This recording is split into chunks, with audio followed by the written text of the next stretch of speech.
What is up, everyone? This is Jeff from Attack at Random, and we are on episode two. This is episode two of the podcast, so I appreciate everybody that's listening, still listening, any new listeners. Thank you for checking out episode two. This is a soft relaunch of the podcast. It's like the 10th fucking soft relaunch, either way. So, got a lot of things that's been happening this past week, both in gaming and tech news. Um, Picking up within tech news, last week I talked about the CrowdStrike outage that happened on July 19th. It took down millions and millions of Windows computers. Windows was the majority of the system that is affected.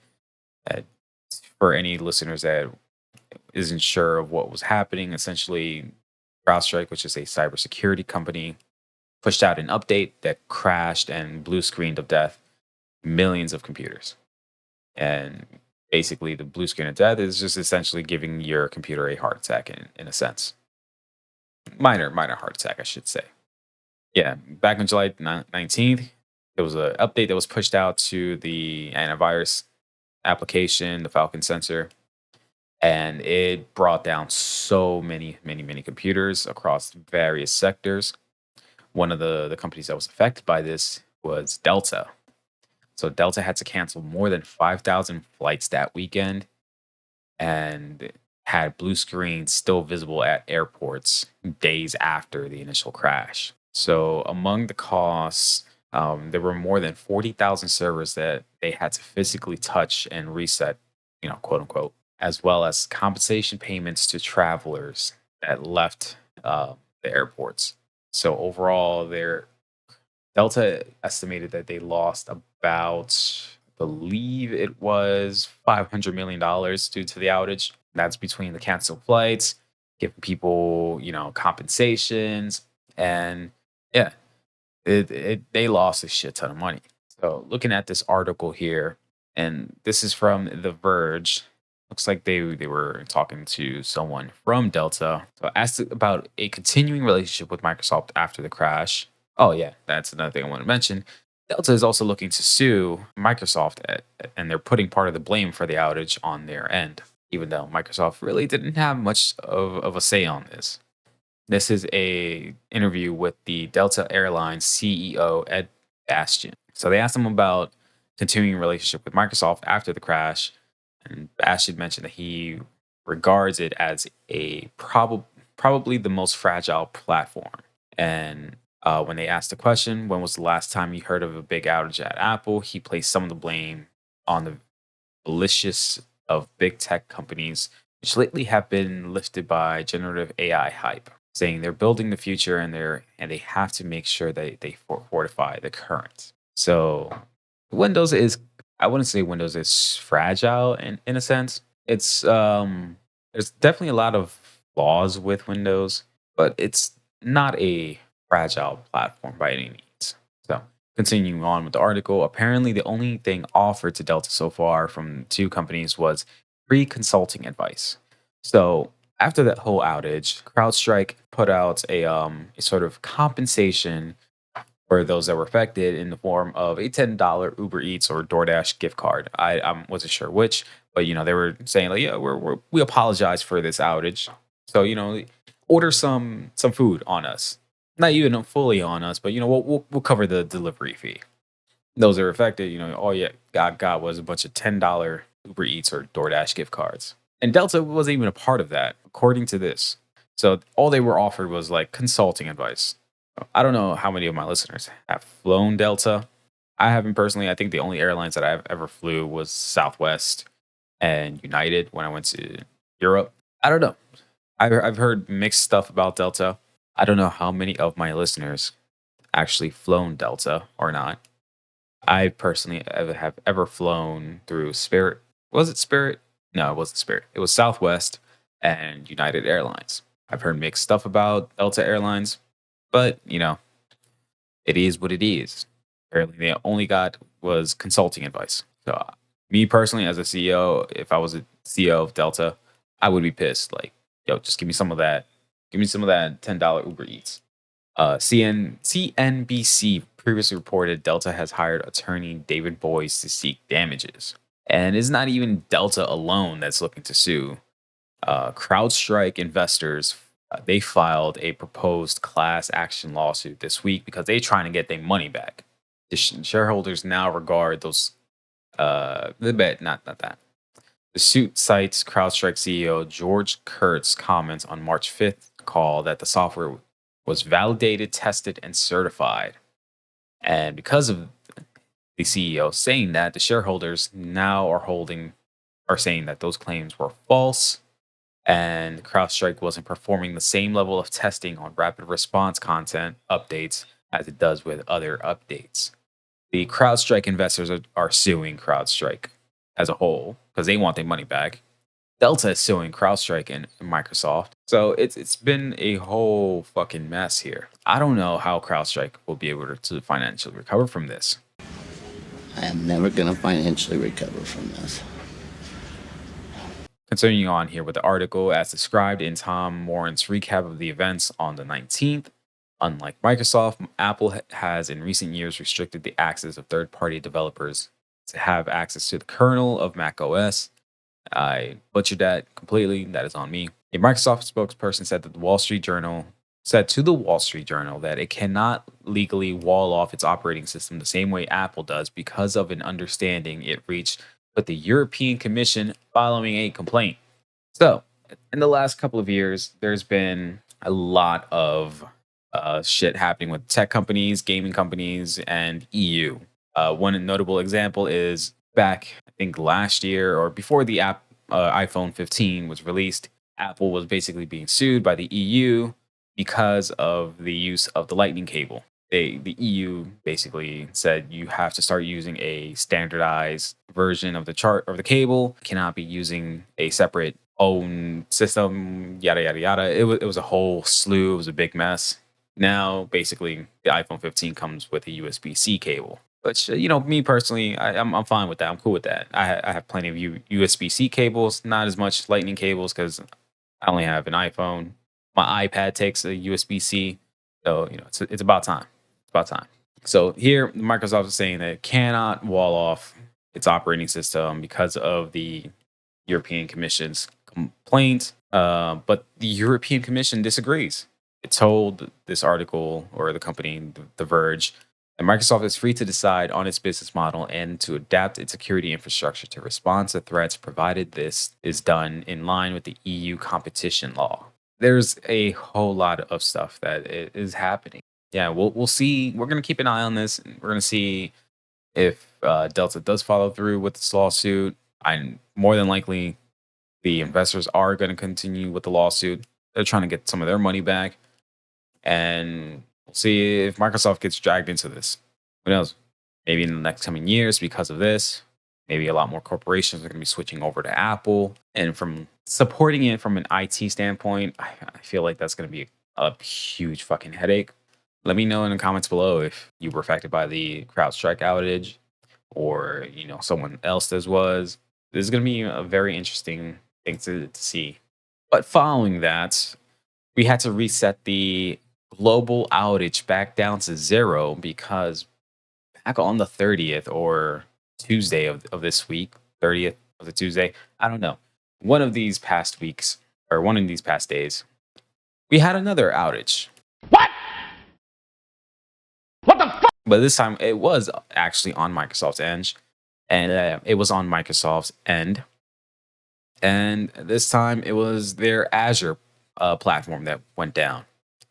So it was on Tuesday.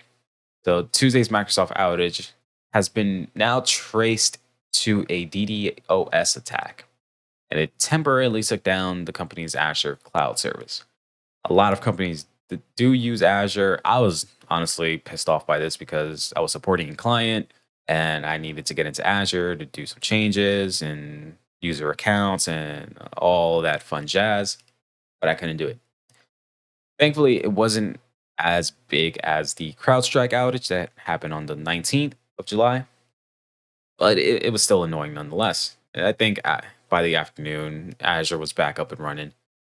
But Now we find out that the reason why it went down was because of a DDoS attack. And for those that are not sure of what a DDoS attack is, it's basically it's an attack designed to force the website or service to go offline. It's like sending a bunch of requests. The best way I can describe it is, imagine you send your friend or someone a bunch of spam emails, not even emails, but you send them a bunch of spam letters. You're filling their mailbox up with a bunch of junk mail until it starts to overflow and breaks the mailbox. That's essentially what a DDoS attack is. The recent Microsoft Azure outage was traced back to that.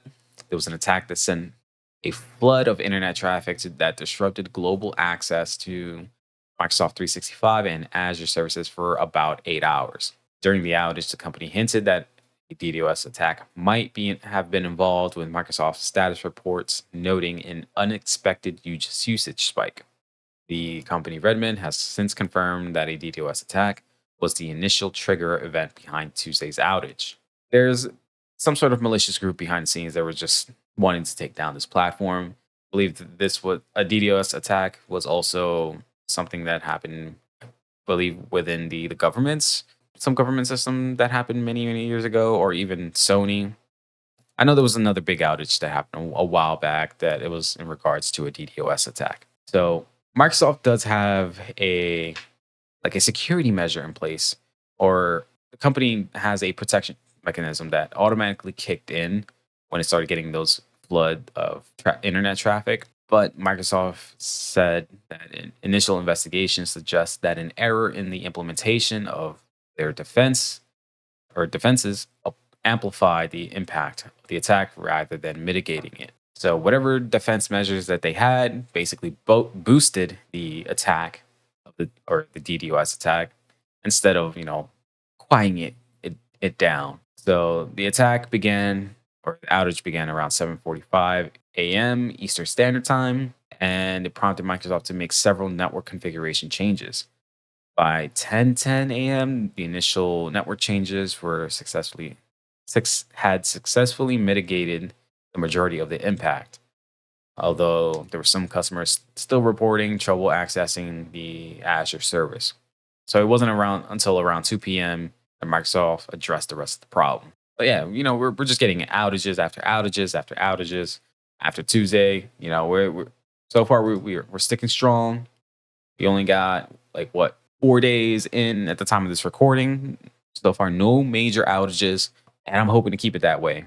Both, because I ain't trying to deal with that shit from a IT standpoint, and also it's again going back to what I said before. It's crazy to think about how fragile an infrastructure can be if multiple companies and from various different sectors are using one specific platform, and if that platform goes down, we're basically fucked. This is why competition is healthy, why we need more services from a variety of different companies. It brings the problem that there's not enough companies that do it to the same level as some of these bigger ones. But who knows? We're right back down to having 4 days without an outage. We'll continue to monitor this and see what comes up from it.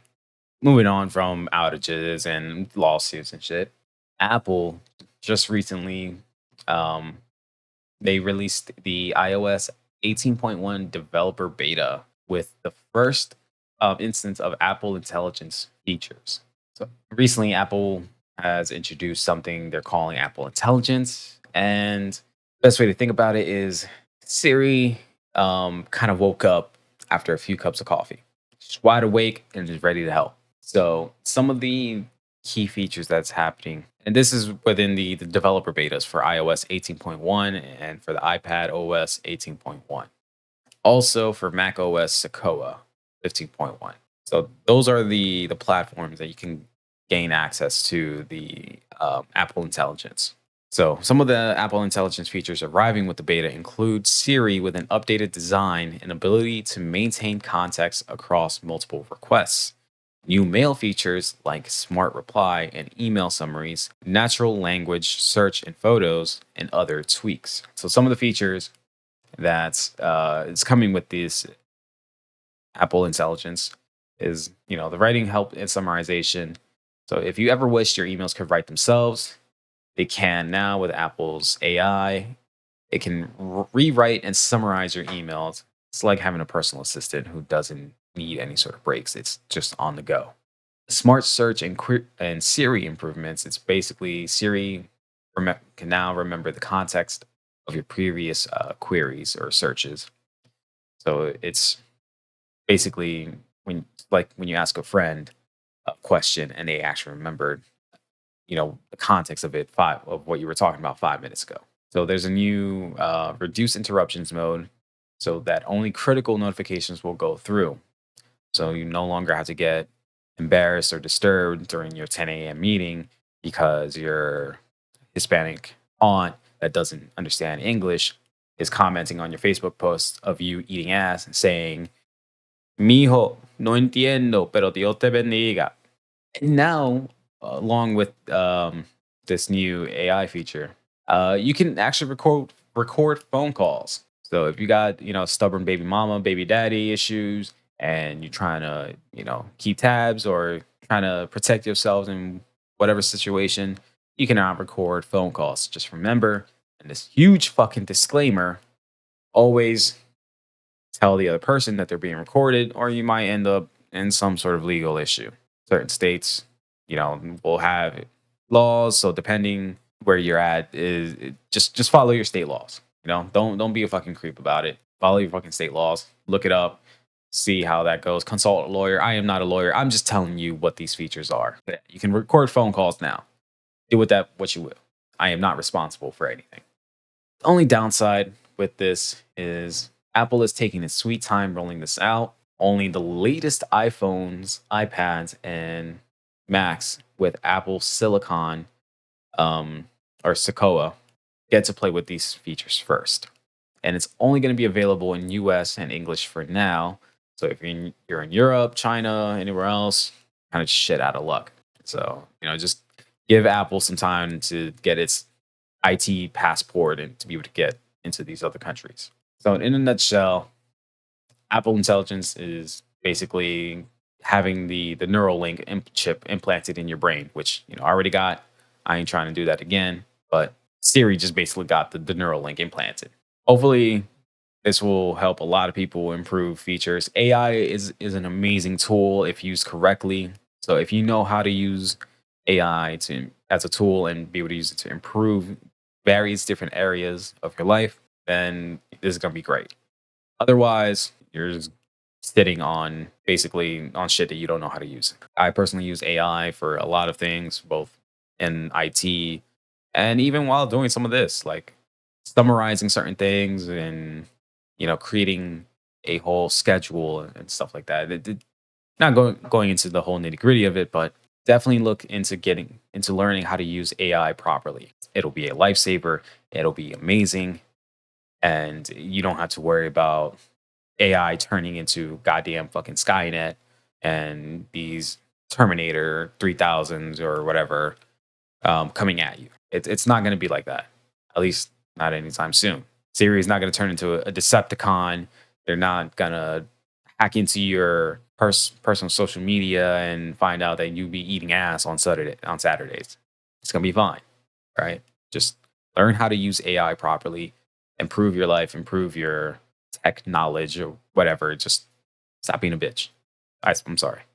So we're going to be diving into the latest buzz around the news of GPT-5, which is the new language model OpenAI has been working on for the past I don't know how long. To give a little bit of context here, so back in 2022, I would consider that as the landmark year for AI, thanks to OpenAI's launch of ChatGPT. It got everybody talking. It, a lot of tech enthusiasts to wary critics were talking about this. And since then, AI has only been on the up and up. We just got done talking about Apple Intelligence or Apple's versions of AI and how they're integrating that with their platform. We got Google, we got Meta now diving into the AI field, things have been, becoming crazy with a lot of these companies creating their own AI models. So after the release of ChatGPT, which was powered by GPT-3, OpenAI quickly followed up with GPT-4, and it brought even better creativity and problem-solving skills. And just this May, they introduced GPT 4.0, which was an even faster and more powerful version available to free users. But now everybody's looking at GPT-5 and what can we expect from this. So to give a little quick synopsis of some of the features of GPT-5, there's a bigger context window. GPT 4.0 has a context length of 128K tokens, which is roughly 300 pages of a book. Experts predict that GPT-5 will even have a larger context window. And so imagine processing huge documents while and making detailed comparisons between them. GPT-5 is going to be able to handle that with ease. So we're talking like textbook levels of pages, essentially. It's going to have multimodal compatibilities. So in June, OpenAI confirmed that GPT-5 will be multimodal, and that means that it's going to process text, images, videos, speech, and even code. So whether it's content creation, programming, translation, or customer service, GPT-5 is going to be able to. It's going to be a versatile powerhouse in this. I'm super excited about this. I know plenty of people that have been using GPT for coding or even, you know, a lot of things. It's a very versatile tool. And that's why I can't stress this enough. Learn how to use AI. It's going to be a huge tool, a huge um, lifesaver, or not lifesaver, but it's going to be great for your everyday use. Learn how to properly use it, learn how to take advantage of its features and use it to the maximum capabilities. GPT-5 is also going to have a basically PhD level intelligence. OpenAI's CTO, Myra Murati, if I'm pronouncing that correctly, mentioned that GPT-3 had the intelligence of a toddler and GPT-4 was like a smart high schooler. So they're trying to make GPT-5 to reach PhD level of intelligence in specific tasks.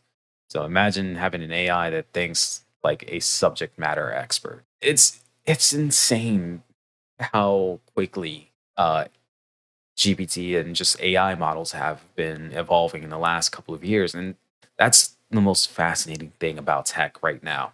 It's just how quickly things can get from a base level version of something, a very rudimentary version of something, to a huge like subject expert. So GPT-5 might also be powered by multi-agent system. Think of these as specialized AI agents that handle specific tasks and work together to achieve a common goal. Picture AI agents filling out forms, shopping online, and even reading legal documents for you. AI is just going to get easier to use. And if you're not taking full advantage of its capabilities, you need to start learning how to do so. Like today, AI is just going to improve drastically, and it's going to be so helpful for you. I cannot stress this enough. Learn how to use AI. I was always on the fence about AI. I was like weary. Not yeah, I was weary about it. I was like I didn't want to touch this. I don't want to do nothing with this. But the more that I actually started using it, the more that I realized its potential, how great it is as a tool. I cannot stress this enough. AI is meant to be used as a tool to help you in whatever field or subject or anything that you need help with. If used correctly as a tool, then all other areas will be improved drastically. So, in summary, GPT-5 is shaping up to be a game changer in the AI world. So, with bigger context windows, multimodal capabilities, improved reasoning, it's looking like it's promising to be the most advanced AI model yet. Still no word on when it's going to be released. Hopefully, you know, they take their time with this and actually create a model that's going to be brand and amazing. And it's going to be better than the previous GPT versions. So again, before GPT-5 even comes out, because I think it's going to be another couple of years, definitely look into learning how to use AI properly. Probably have another year or two before GPT-5 comes out, but learn how to use AI now. OpenAI has GPT-3 or 4 for free. You don't need a subscription. Learn how to use it, watch YouTube videos. It'll it'll help improve different aspects of your life. Like I'm terrible at scheduling and time management, but I've been using AI more to help me in those areas, and it's been great. I cannot stress this enough. Learn to use AI. So continue on with the topic of AI here, and last thing, tech related news before we hop into some gaming news. Uh, Taco Bell is trying to implement AI in its drive-throughs. So, imagine pulling up to your local Taco Bell, and instead of talking to a human, you're just greeted by an AI voice. And who's to say you're even able to recognize that the voice is in it's AI? You know, there's there's a lot of AI has been improving so much that it's almost indistinguishable between an actual person and an AI voice. Case example, there was a whole song that was released that was an AI. Basically, it was an AI song of I think Justin Bieber and Bad Bunny and somebody else.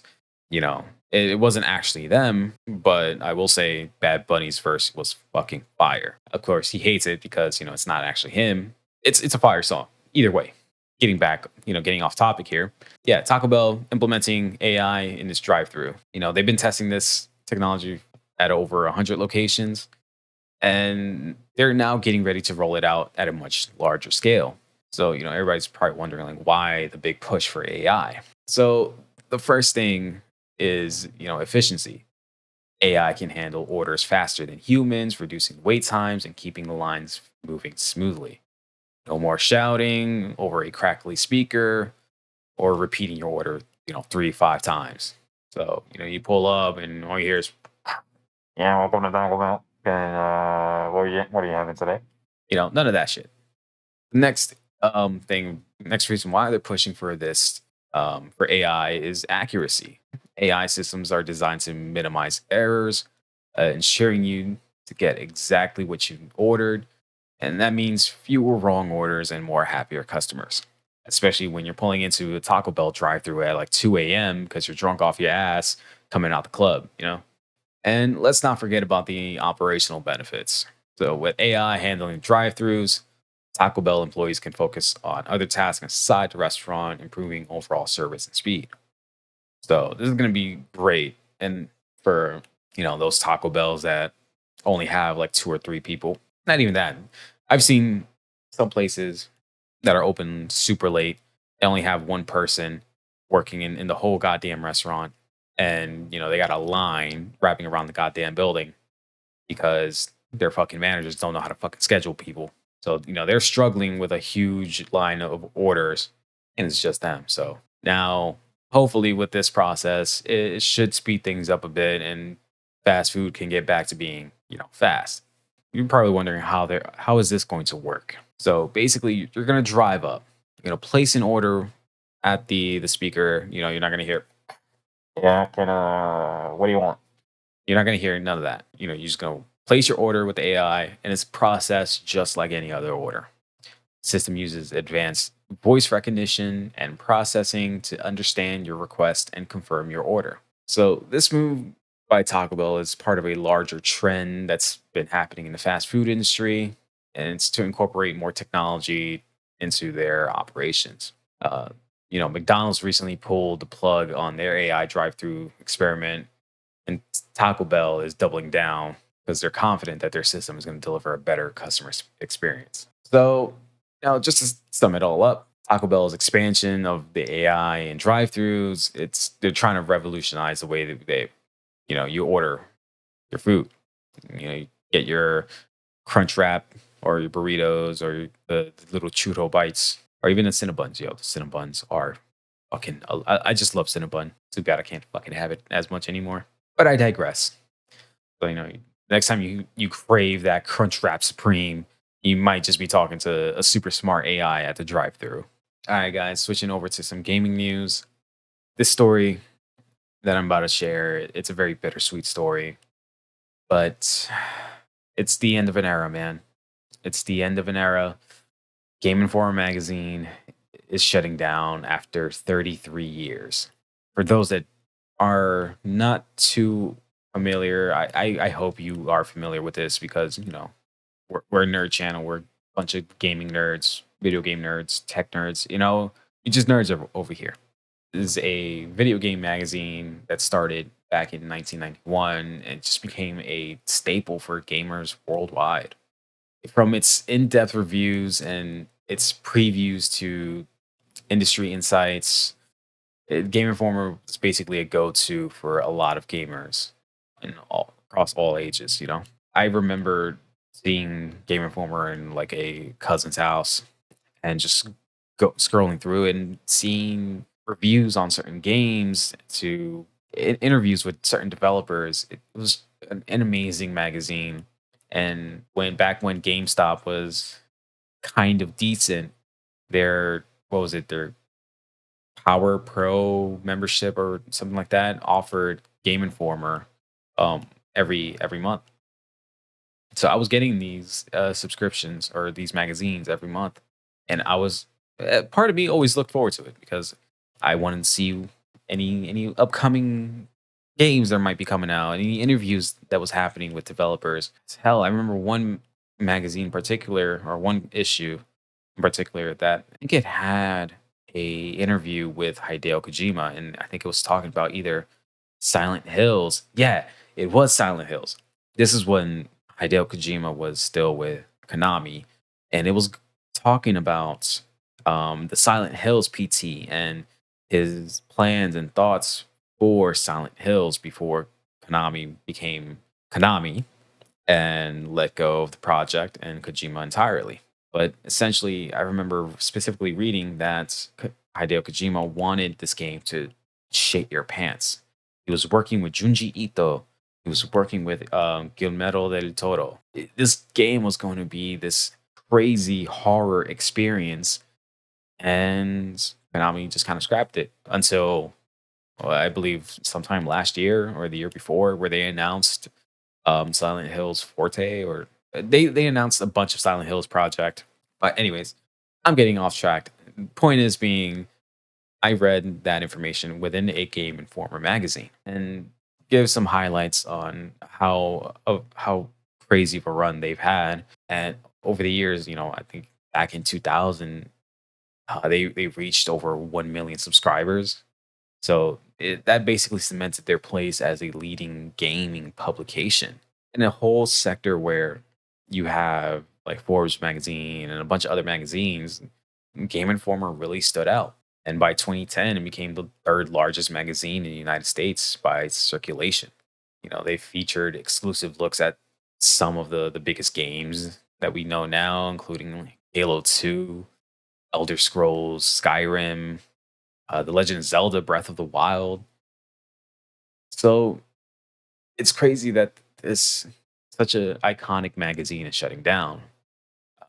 But the main reason it appears to be is the changing landscape of just media, like how people are consuming media with the rise of digital media, YouTube channels, and streaming platform. Traditional print magazines just have just faced significant challenges.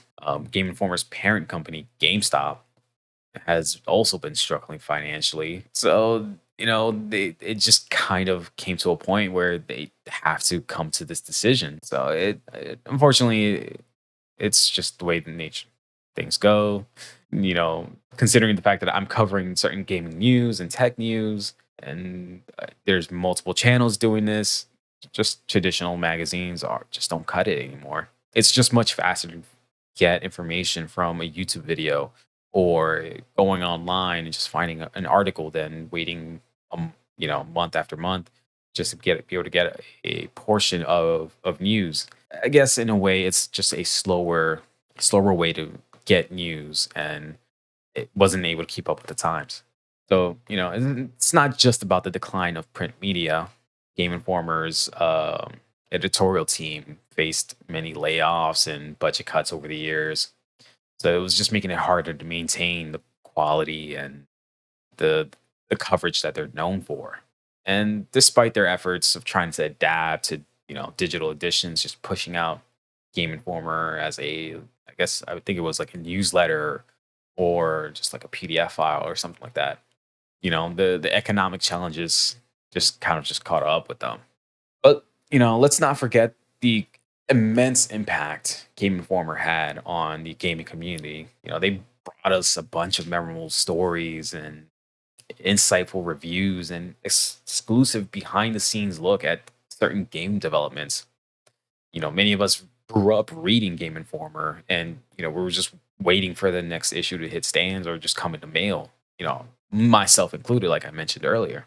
Most known reviews or covers or things that they did was the first ever issue featuring Mortal Kombat or the exclusive Grand Theft Auto 5 cover story. And they had even had special edition covers for the Legend of Zelda series. Those covers of the magazine were, honestly iconic. So Game Informer also played a significant role in shaping gaming journalism. They set a high standard for integrity and depth in the reporting. So they inspired a lot of people and content creators to do what they do, now. It's sad to see Game Informer close its doors, but their legacy is going to live on with all the gaming within the gaming community, all the nerds, all the game reviewers, game ranks. I think Falcon is from game ranks. What culture and things like that. So Game Informer has been a huge impact on the community, and their influence it's going to be felt for years to come. So all the writers, editors, staff, members pour their heart into making Game Informer what it was. Yeah, on behalf of all the gaming communities, we thank you. We thank you for what you did. All right, and the last piece of gaming news I want to talk about before I head out. I got a lot of things to do today, chores, whatnot. Gotta maintain my space tidy. Bungie is announcing massive layoffs. Bungie, the studio behind iconic games like Destiny and Halo, just announced this past week massive layoffs. I think over 220 roles are going to be eliminated. That's roughly about 17% of the studio's workforce. The news is coming after a previous round of layoffs that they did last year, and it's showing a troubling trend for the studio. Pete Parsons, I think I'm pronouncing the name correctly, who's Bungie CEO, explained that these layoffs are due to the rising development costs. Like it's becoming more expensive to make certain video games, and industry shifts and the ongoing economic conditions. They're basically just struggling financially. He mentioned that this decision was incredibly tough, especially since it affects all levels of the company, including senior and executive roles. So it's not the bottom of the barrel of the company that's being cut off. Like it's going across the entire company. Despite the layoffs and that's happening, Bungie is still focusing on maintaining their main projects, Destiny 2 and the upcoming game Marathon. However, these cuts are likely to impact the pace of development and updates for these games, particularly for Destiny 2. Destiny 2 has seen a drop in player numbers and revenue, missing its projections by a significant margin. It looks like Bungie is in a bind right now, and it's going to be affecting Destiny players all around. Interestingly, I can't not speak. Interestingly enough, alongside the layoffs, Bungie announced the formation of a new studio under Sony Interactive Entertainment. The new studio was going to work on a new action game set in a brand new science fantasy universe. So I'm kind of curious to see what that's going to be all about. Also, 155 Bungie developers will be integrated into Sony's entertainment studio over the next few quarters. Bungie CEO assured that they're providing a generous, I cannot speak today. They're providing a generous exit package, including severance, bonuses, health coverages, to support those that are being affected by the layoffs. So this is definitely a challenging time for Bungie and the community. We're going to keep you updated on any further developments that is happening for this. Yeah, I'm I was kind of shocked when I heard about this. Although I did not know that they were working on a new game. This new game called Marathon is something that I didn't hear about before. So that's kind of everything that's been happening in tech and gaming this week. Haven't really seen anything come up for any sort of anime news, but we will keep a lookout on that for the next coming week. With that, I will call that the end of the episode. Thank you everyone for tuning in, listening. This is episode 2 of the Attack at Random podcast. Definitely check out the links below. Check out our friends at Entertainment Earth. If you know anybody that is a huge collectible fan or likes collecting sort of action figures, Funko Pops, definitely check out this site. They even have Gunpla. So if you know what Gunpla is, definitely check them out. Links is going to be in the description below. Check out all the other links. Check out our Facebook, Twitter page, all that jazz. Like, share, subscribe, do all those things.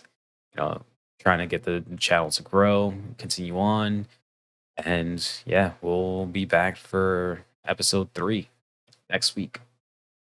Later.